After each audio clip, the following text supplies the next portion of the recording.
Sirio Central Latinoamérica, seguimos recorriendo la región rápidamente. Le pido me acompañe a Colombia. Estefanía Meira Cerantes en el lugar tiene una voz autorizada que nos permite entender diversos temas de lo que es noticia en el país tricolor. Estefanía, ya contigo.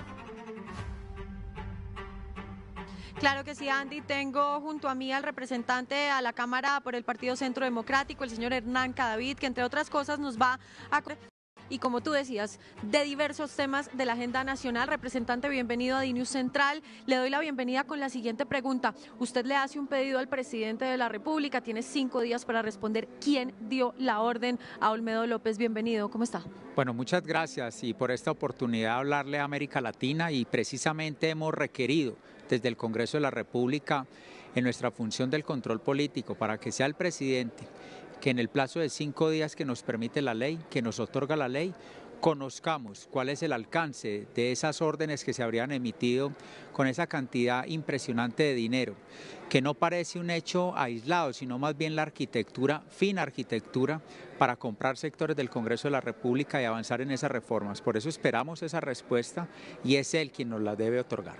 Claro que sí, representante. Cuenta con 5 días. ¿Ya le notificaron de presidencia que Gustavo Petro recibió el pedido?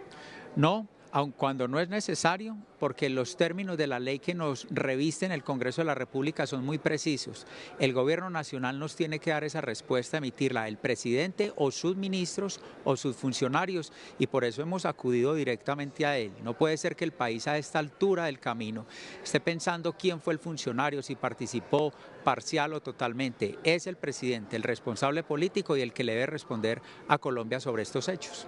Antes de que mi compañero Andy Chirinos desde el estudio en Buenos Aires continúe con las preguntas, quiero para cerrar este tema preguntarle qué pasa si el presidente o los ministros no responden. Normalmente acudimos nosotros a los jueces de la República para que por esa vía conminen a los funcionarios del Gobierno Nacional a emitir y a entregar la respuesta precisa. De lo contrario sería una vulneración precisa a los derechos del Congreso de la República, donde la ley, que es la fuente, nos ha permitido, digamos, esta prerrogativa que nos agiliza a nosotros, nos permite conocer y ejercer nuestro control político. Andy, adelante con tu pregunta. Estefanía Meira, gracias por el contacto. Hernán Cadavid, desde el estudio Andy Chirinos. Mi pregunta tiene que ver con su opinión al respecto de, después que se dieran a conocer, si las palabras de los diferentes exmandatarios colombianos respecto a este pedido de la constituyente por parte de Gustavo Petro. ¿Cuál es su opinión después de haber escuchado lo que exmandatarios dijeron al respecto? Andy, no tienen ellos que estar de acuerdo ni compartir ideas como efectivamente no lo hacen para tener un acuerdo y oponerse a un ataque a la Constitución y a la institucionalidad como el que ahora se propone desde el Gobierno Nacional.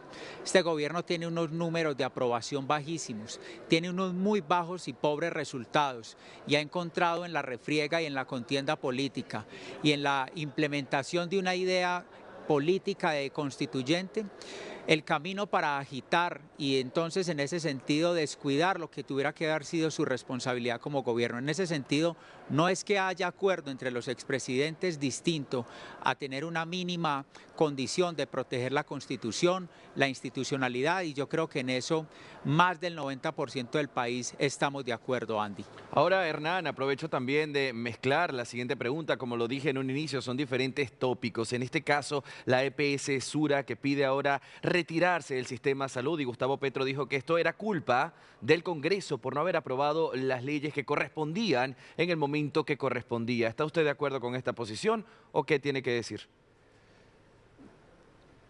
No, es absolutamente falso en el sentido que la concepción ideológica del presidente de la República no admite la participación del sector privado, ni en la educación ni en la salud.